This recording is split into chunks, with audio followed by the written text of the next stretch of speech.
Nice to see you. And let's start with an introduction of you and POM Plus. Who are you? And yeah, tell us about your company.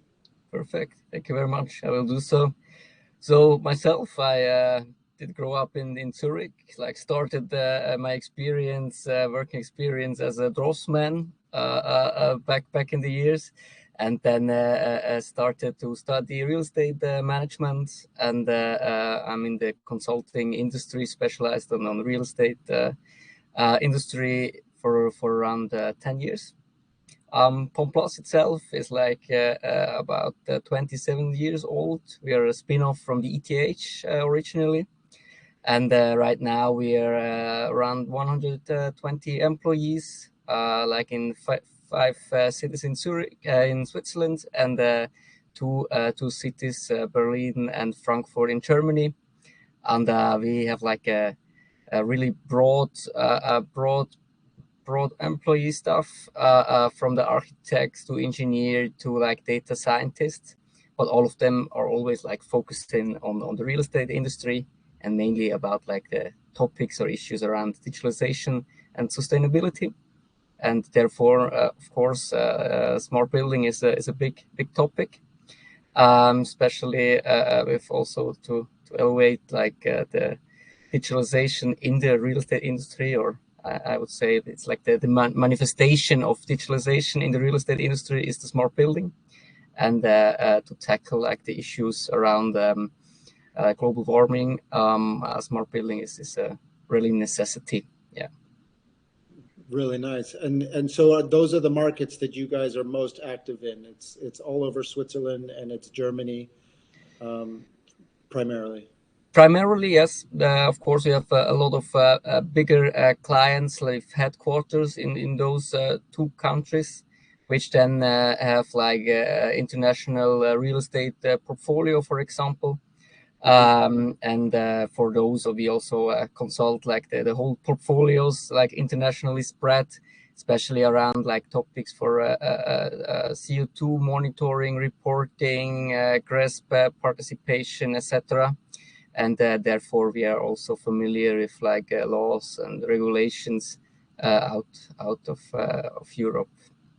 All right. And so where in your mind, when you talk about smart, and I think just in the last 3-4 years since we've been around, we just see smart, really maturing quickly. I wouldn't say that it's fully mature yet. I think we're still in the early days, actually. But how do you see it, and how do you see it in those regions specifically, and across the geographies? How's it differing?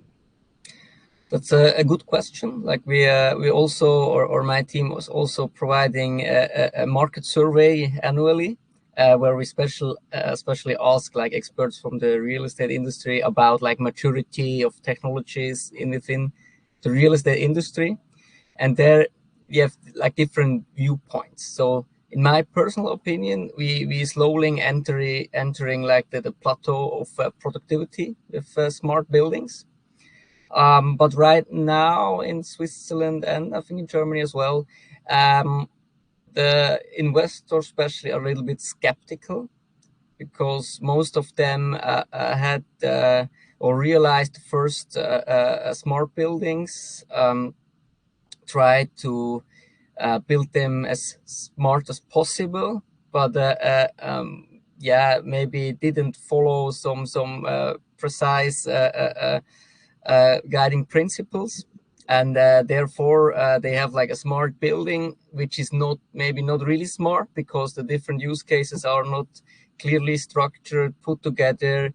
They are sometimes expensive in the usage usage phase, and the gains are not there where they should be. But I think, or this is our approach, to like help investors order their smart buildings properly, so that they fit in their ecosystem, and therefore we try to elevate the use of smart buildings for those clients.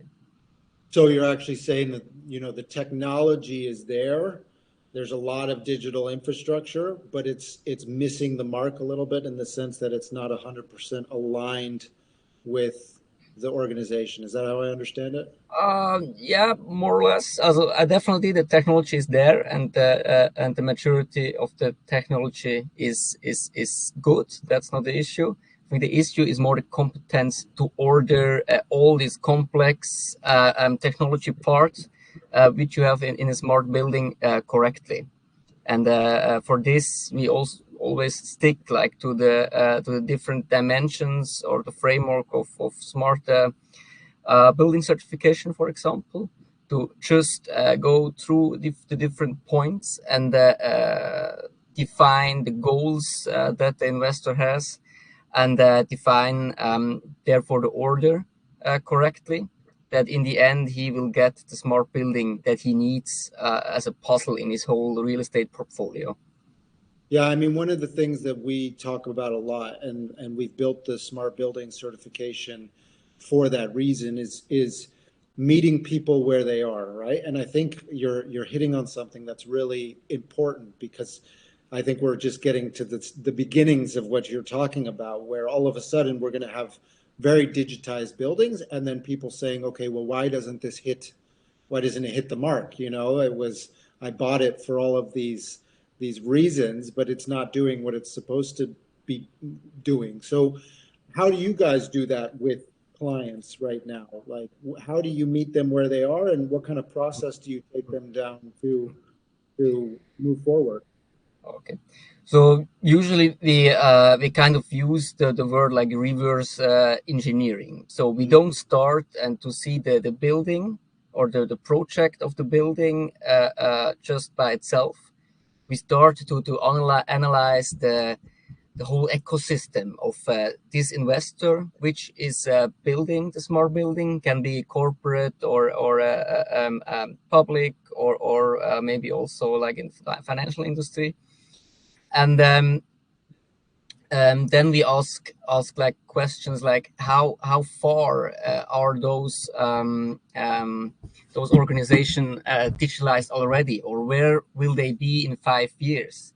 How is like the data structure, the system architecture they work with? Also, do they have like an own property management company, and with system is this company working?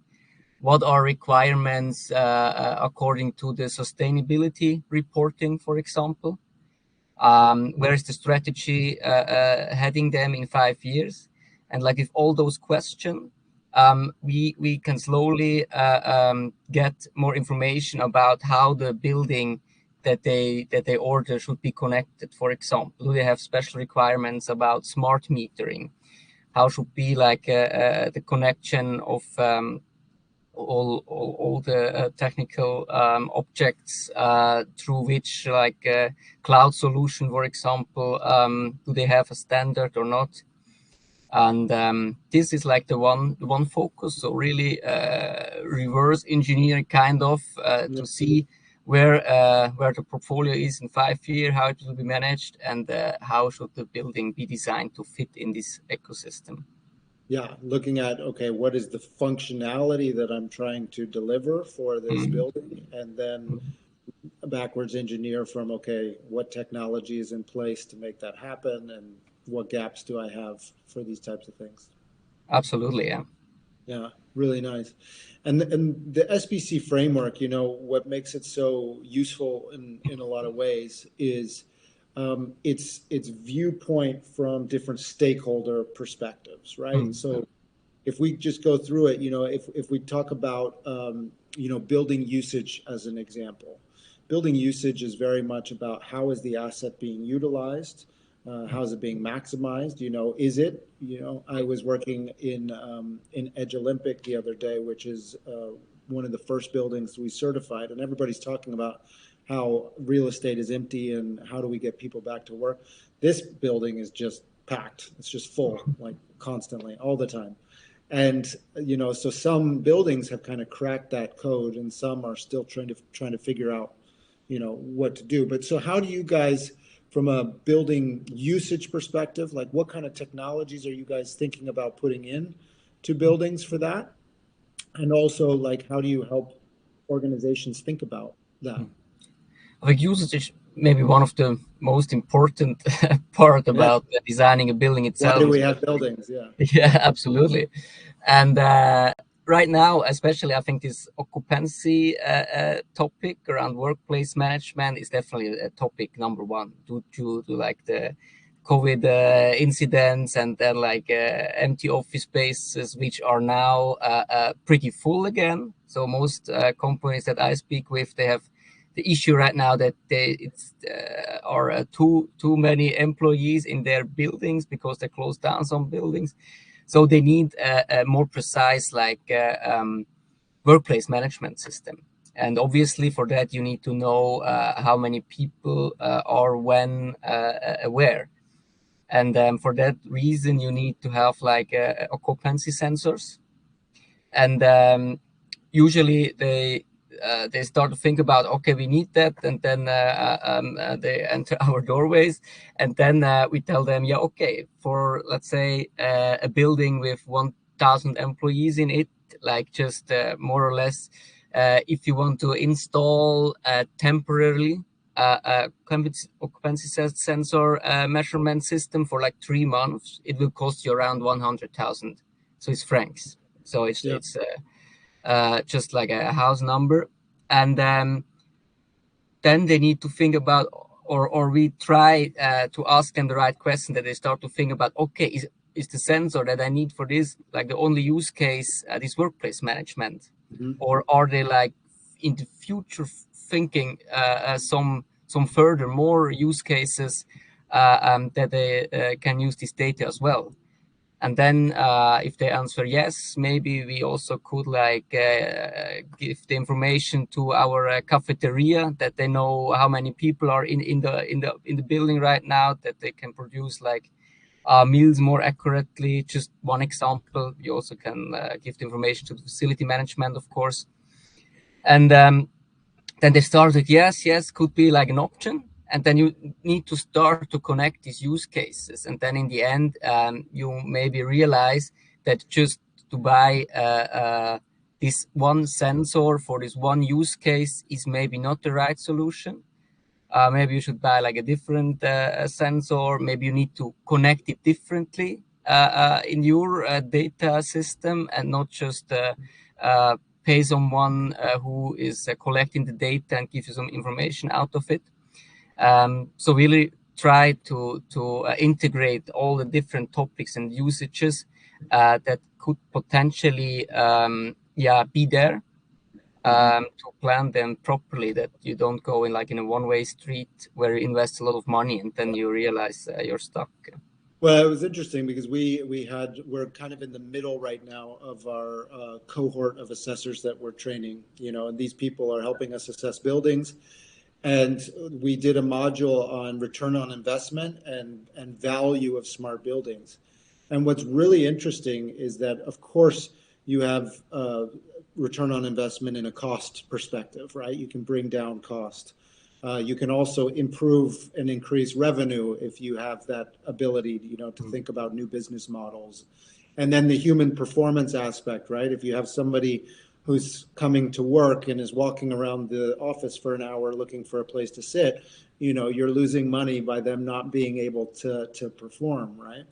And it's really interesting because if you were to list all of the ways that you can save cost or make more money or increase human performance, it's endless. Like, it just keeps going. So it's about, taking that data, analyzing it against your financials, and figuring out how it's adding value and making meaningful stories. That's how you're going to really get your return on investment, actually. So Absolutely. And mostly it's also like difficult to like quantify this added value. And therefore, like because like this, smart buildings are expensive. It's like obviously the first statement that I get if I bring yeah, the topic up. And my first answer is, um, anyways, you if you build today, you build a smart building. yeah, Either way, you can do it like properly and coordinated if you stick to like a framework, for example, or you just can let it happen. And then in the end, you have a lot of technology in your building anyways. But if you don't order it and plan it properly, you have thousands of different systems not connected, and this will be expensive. Yeah. And so it's a kind of, if you do it properly with a framework and everything, You can make money. Yeah. yeah, you can save money because it's way cheaper than and you have way more usability. Yeah, and in the end, it's those making decisions on case studies, making decisions on what you're focusing on, and then quantifying against those decisions. You know, it's vague or it's challenging to quantify when you're trying to think about smart building as kind of everything. You know, it's easier when you actually drill it down into meaningful value drivers, value cases, etc. Absolutely. But so when you guys go to implement a technology in a building with a client, how are you guys navigating that technical decision? And how are you deciding on your solutions? And do you have fixed solutions that you always use, or are you plugging and playing? And where are you guys with that right now? So we kind of neutral, so we don't have like a fixed solution provider that we usually implement. But usually when we start to analyze like the ecosystem of the investor organization, they already have some preferred suppliers, especially for like software, like for example, um, user apps or something like this, and this gives you sometimes like some guiding which tools you can take that they already have proper APIs, for example. Yeah. But usually we are pretty open. We just really advise to have a focus on the connectivity. Connectivity on the one hand in the building itself. So to decide how the connectivity between, for example, the different sensors or actuators will be made. Is it wireless? Is it by Ethernet? And that, for example, here we go a little bit in the security aspect, that you have like the control over the connectivity, and usually that there is only one exit out in the cloud from one building, that not everybody can bring their own connectivity as they please, because then you have like an issue, because you need to control like dozens of entry and exit points into the cloud, and this is like for cyber security technique not ideal. Yeah.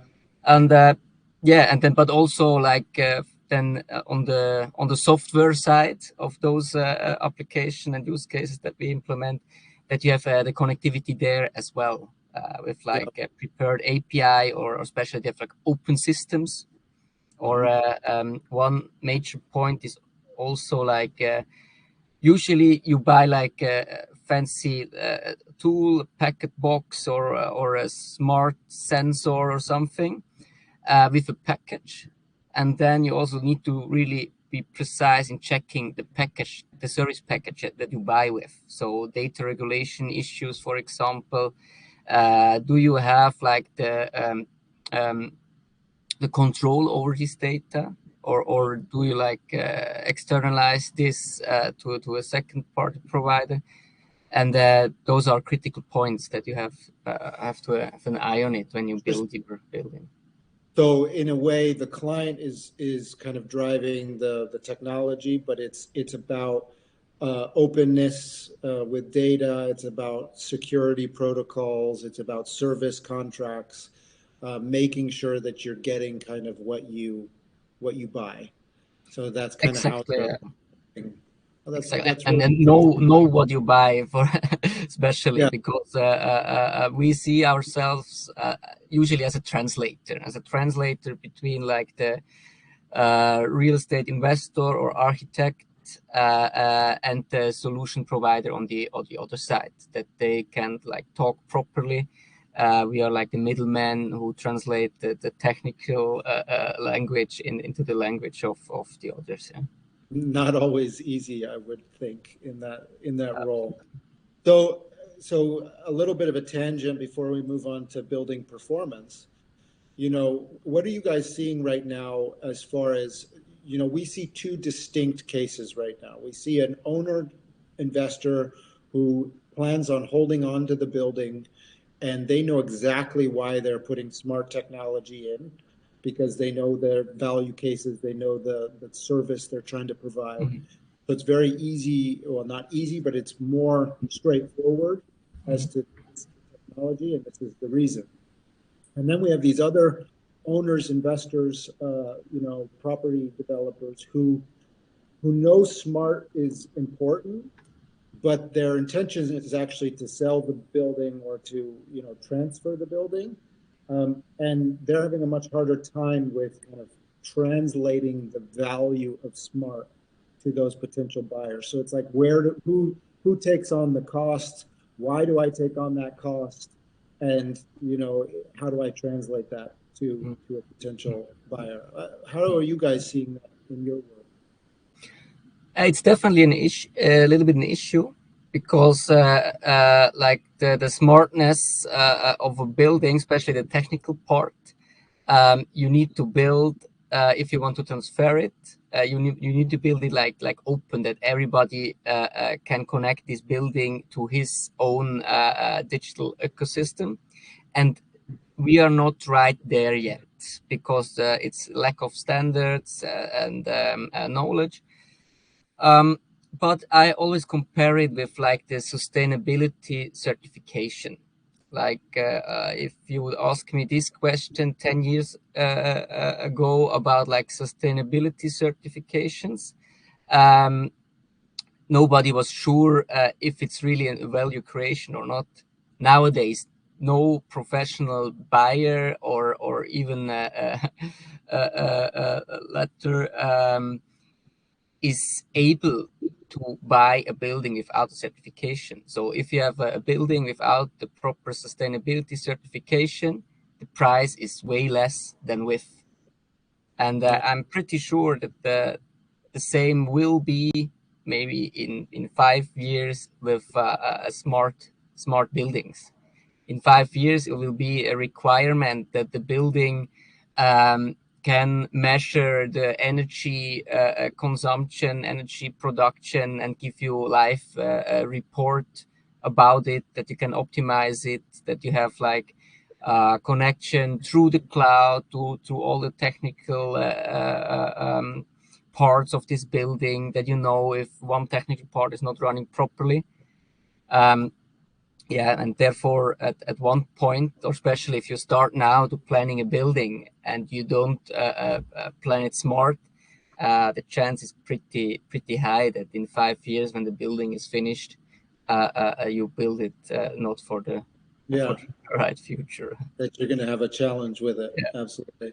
So I think we'll come back to that question Mhm. about, and remind me if I don't ask it again, but Mhm. what's the right level of technology for different phases of a building? But Mhm. let's move on to the building performance area, so that you were just hinting at it, you should build a building with technology to manage energy and these types of things. How are you guys helping with building performance? So thinking Mhm. about energy, water, the sustainability functions, what are you guys putting into buildings, and what are you telling buildings that is important to be able to do?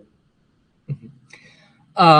Right now, like we observe that like the bigger and bigger real estate investors, that they making these faults as well, to have like their should they build their own solution to measure for example energy consumptions and all that stuff, or can they like enter like a smart metering, which I don't know, Switzerland, for example, every building needs to have a smart meter until I think 2030 or something like that. So it's like a regulation, but there you need to figure out and what you need, what for information that you need, and this is always the first question that we ask.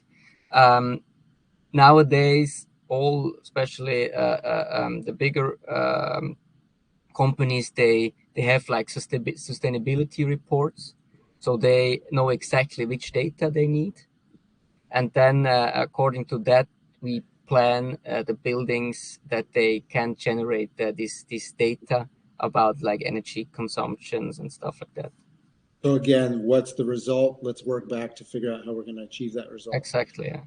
And just for people who have maybe not been completely involved in ESG and sustainability reporting, what are the basics? What are the things that people should really be able to measure on now? Okay. Yeah, special. I think electricity is And, usually. and it's a tough question, right? Because Yeah. it's a moving target. I mean, ESG is Yeah. doing this right now. So Yeah. Yeah. I acknowledge that I put you on the spot with it as well. But yeah, I mean, how would you help somebody think about that right now? So usually, I think it's also like a pyramid. First, you need to have the basis. The basis is like energy consumption, and energy consumption usually is like electricity. Electricity usually is not the problem, because there you have like the electricity provider who usually brings the according sensor, or needs to have like a smart sensor as well. And then you need to figure out how to get this data as building owner. That is more the issue. And we also see sometimes situation that there are two like smart meters, one from the electricity provider and one from the building owner. So there we have more like a data regulation stuff issue. Then the second part is like the warming and cooling of the house. So you need to know yeah the consumption of gas or wood or stuff like that. And of course, there you not always can have like a sensor, so you need to figure out which medium do you need for warming, and you need to measure that. And then we talked about the building.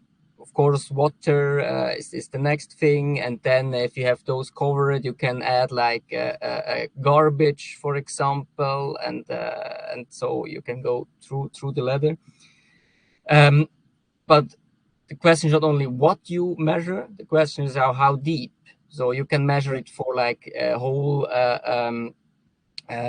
lot of building, just one measure point, or you can measure for like every like user of the building. For example, if you have different users, and there this is the issue that most are trying to cover right now, because the user itself, if it is like a bigger tenant, a company with offices, they need to have the energy consumption as well, because they have their own sustainability report. And so as a building owner, you can provide additional service for your tenants if you can provide them with some ESG figures about usage of energy and production of they need to do it as well. Yeah, even your tenants need to do it. No, I think that's really interesting. We just certified a building where they created a grid network through the building, where the smart technology was put in place that allowed them to build a flexible kind of smart grid, where no matter what size tenant would come into the building, they could isolate that tenant's space with energy, water, all of these different things that you just spoke about. Wow. Because right now, what some buildings do, right, is they take the total energy of the building for, everything, and then they just divide it by the amount of tenants, and then you get your bill for that portion. But actually, what we're seeing is being able to give people a very itemized list of your consumption. Because I mean, you might have, a couple servers in your space that use more energy, these types of things, and I think it's a bit of a challenge to achieve that, and it's quite expensive to do that. But in the end, I wonder if that's where we're going. No, it will be absolutely where we're going. It must be. If we have like targets to be like CO2 neutral 2030 or 2050, according to the strategy, you need to have Yeah. this transparency. And mostly the people are critical about how to influence the users, Yeah. about the success of this. But in my opinion, I'm very sure that if the user, doesn't matter if it's like the living flat or like an office worker, has transparency about his consumption of energy, like I don't know, a chart where you see like his energy and where it should be, and maybe some tips and tricks how to reach it, he will behave more accordingly to save energy, because everybody Yeah. is pretty sensible about the topic, and we need just to give the user the instruments that they can behave to save the environment. And if we are able to provide those information to them, they will also help us to decrease the CO2 footprint of the building. Well, and that's what's amazing, right? I think in a big building like that, every tenant should be responsible for their contribution to how they're using it, how much energy, these types of things. And I think you're absolutely right that the visibility into that is critical, and the tips and tricks and these types of things. I do wonder, geographically across the globe, what kind of infrastructure will be put in place, kind of standard across the globe, because I think every country right now, I mean, the buildings that we're talking about are like Northern Europe, it's quite affluent. There's large sums of investment. There's a lot of resource. In other parts of the world, I think that's a little bit more challenging. But I think if we continue as tech providers and organizations and frameworks to bring the knowledge and bring the skill and make it more affordable, yeah, then we will see these things happening. Really, really nice.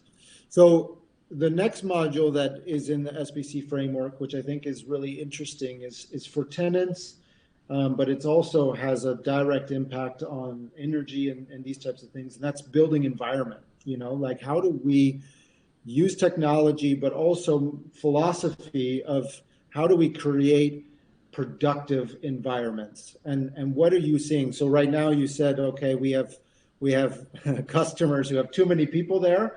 I can imagine that that's not very healthy for people, isn't that they're fighting for space, but what is your guys' philosophy, and what is your recommendation for people who are trying to create healthy environments?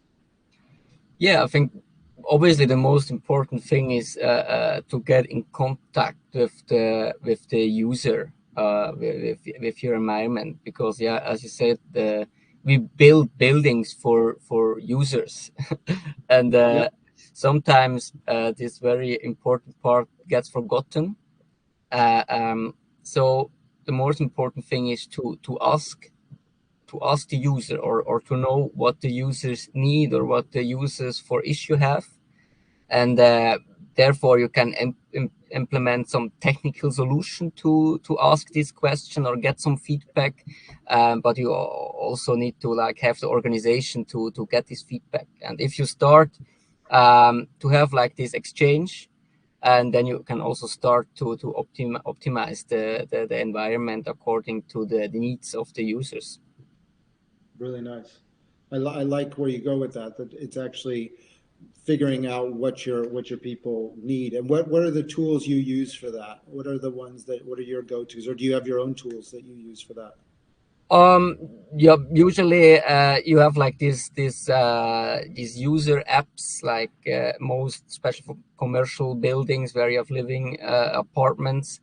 They start to have their own like user app, where you can like send some information about my fridge is broken or something like this, but you also can exchange some more information. And it's also really nice to see that for most institutional investors like big banks and insurances, that they have like the criteria, user satisfaction Mm-hmm. is a important criteria for them to elevate the property manager. So the property Right. manager itself maybe don't care so much about the user satisfaction, right? Because anyways, he has too many users for one living apartment.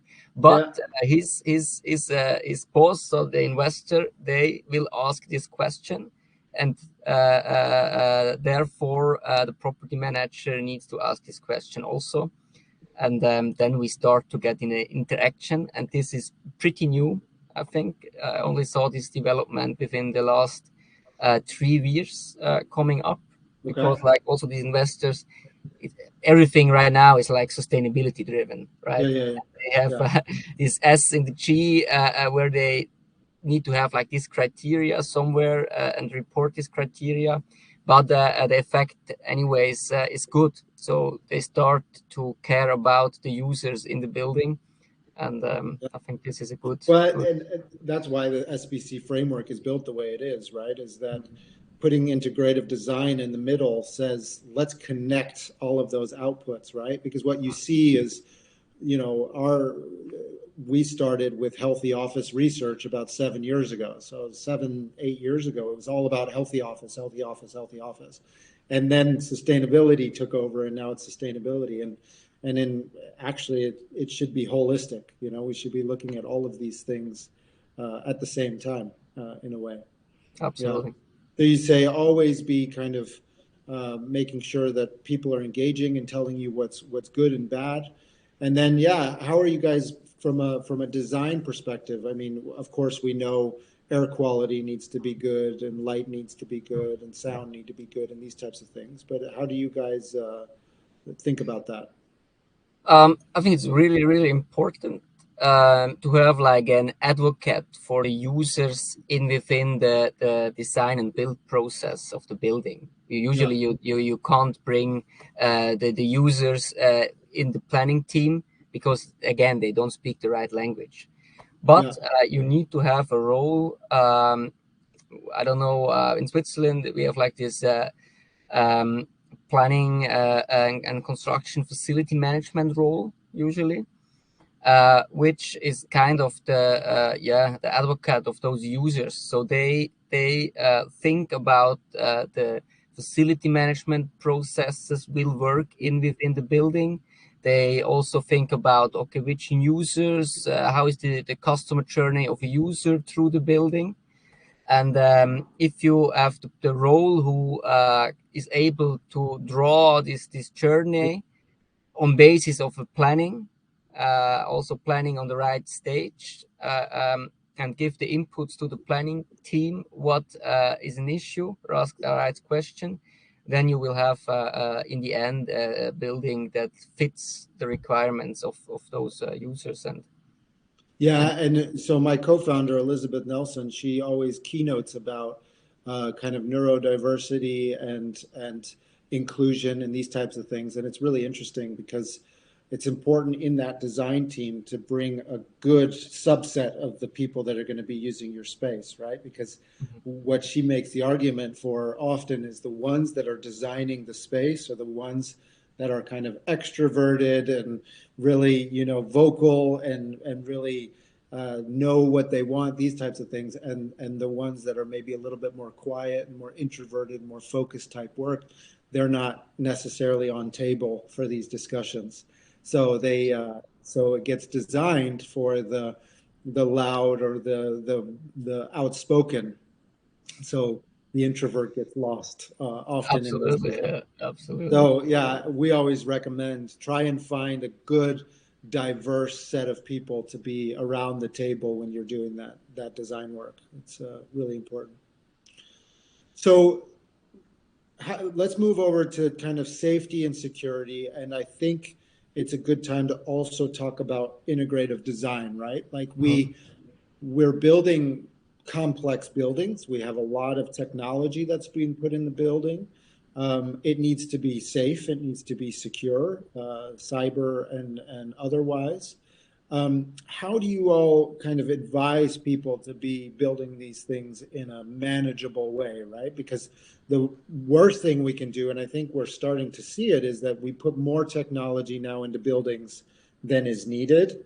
And actually, all technology that gets put into a building also needs to be managed, right? So there's a cost associated to it. I mean, those sensors need to be calibrated. They need to be, so if you're going to put them in, hopefully you have good reason for it, and you're kind of controlling that reason. But so how do you guys, first of all, talk about cybersecurity, and yeah, talk about that complexity a little bit of how Mm. you support. Yeah, I think just short about cybersecurity, we already talked a little bit about it. I think there the most important part is the connectivity, and to be in charge, in control about the connectivity. So you need to have all these thingies, IoTs connected together, and you have to control how and on which line they are connected to the cloud. And then you have like 90% of the risk already already under control. I'm No, pretty sure about that. And like the other part, again, it's kind of to show the consequences. Like usually the the hunger comes with the food, right? And also for like those who are planning a building, when they start to like ask question about security, what can we do to improve the security, and they ask it to security solutions provider, like video camera there, some other sensors there, and then some high-end access system there. Then of course they will try to sell the best equipment they have, but in the end, you have so much high-end equipment, and then you brought up the right point. You need to have also the maintenance cost calculated about it. For example, also like video cameras, yeah, that's then the issue between like data or security and like data security, right? Because um, and there, yeah, we try to challenge decisions about security. There can be some um, yeah, some guidelines that you need to have like a high security building, but it needs to be adequate. I think this is the right point to find the adequate security for the right building. Yeah. yeah, because I think it becomes kind of that black box that people don't necessarily know anything about, so they get worried about it, and they're like, "Am I doing enough?" And then you're right; it gives those experts that opportunity to come in and say, "Well, you need everything, let me Absolutely. let me do this for you, and I think it's important to have multiple kind of parties around a table from different suppliers and different ways of thinking about it, and really try and educate yourself first on kind of these basics. I think that's really important. And then, yeah, hopefully have a good guide of decision making. Really interesting. Absolutely. We always talk about how smart buildings it's not only about the technology, right? It's about what we do with it that actually matters. And of course, there's some automation in there that is nice, where your energy optimization can be put into effect based on occupancy, these kinds of things. But how are you guys advising organizations to organize themselves to use the smart building in an effective way? One of the modules on smart building certification is the governance and the organization piece. And, what we see is some buildings have that quite decentralized. It's all over the place. You have some in FM, you have some in IT, you have some in HR, you have some, and it's much more challenging, I think, in some ways. So how are you guys approaching that, and what is your advice? So I think again this kind of reverse engineering process is mainly focused on that, because as you said, you're building a building, but if you're building it smart, the bigger you have not only the building project, but you have like IT project or an IT program that you need to connect and integrate these different solutions, connection to the data and everything. And those guys are usually not in the building team, right? Mm-hmm. And therefore we ask before they start to plan or order a smart building, we ask those guys where the company is heading, right? And then we can take these informations and bring it in to the planning team, because if they Yeah. plan something extremely like super duper fancy, and we realize that the organization is no way there, they are maybe there in 10 years, then the building needs to maybe come a little bit more down and concentrate on the primary use cases. Or on the other hand, we need to implement some projects in the organization to push the digital transformation faster, that they can comply with the building. So for me, it must be on the same pace, right? Like Yeah. digital, very highly educated organization is able to use a highly digitized smart building. Um, but if you have to not, you need to like adjust both of them. Yeah, I think that's a really nice way of looking at it. I think a few years ago, a company would be like, "Oh, this is technology, IT. Oh, this is technology, IT." And then IT, their scope over the last 10, 15 years just keeps getting bigger and bigger and Mhm. bigger, right? And all of a sudden now it's real estate. Before it was, let's keep the phone network up and, make sure the typewriters are working, and then the computer, and then, all of that has just grown and grown and grown, and it's become massive. And then all of a sudden, I think probably in the last, 5 years, the building started throwing things over the fence to say, "Hey, it's technology. You need to do something with this." And Absolutely. one of the things we've seen with one of the best buildings we've certified, Hammer Brooklyn in Hamburg, is that they have a centralized smart building team that doesn't necessarily come out of real estate or out of IT. It's a smart building team, and they are fully responsible for the smart building, and then they liaise with IT, and they liaise with HR, and they liaise with strategy and finance and whoever needs that data.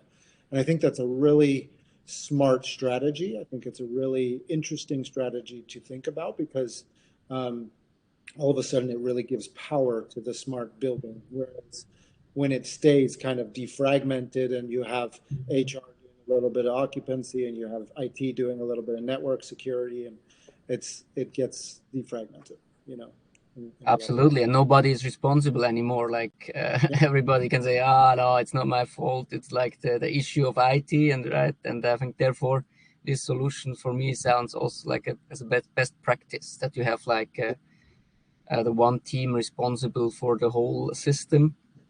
yeah. Um, and yeah, Yeah, and not even the system, it's the outputs, right? It's your ESG reporting, it's your sustainability, it's all of the things that you're trying to make happen with that building. absolutely. Yeah. Yeah, really nice.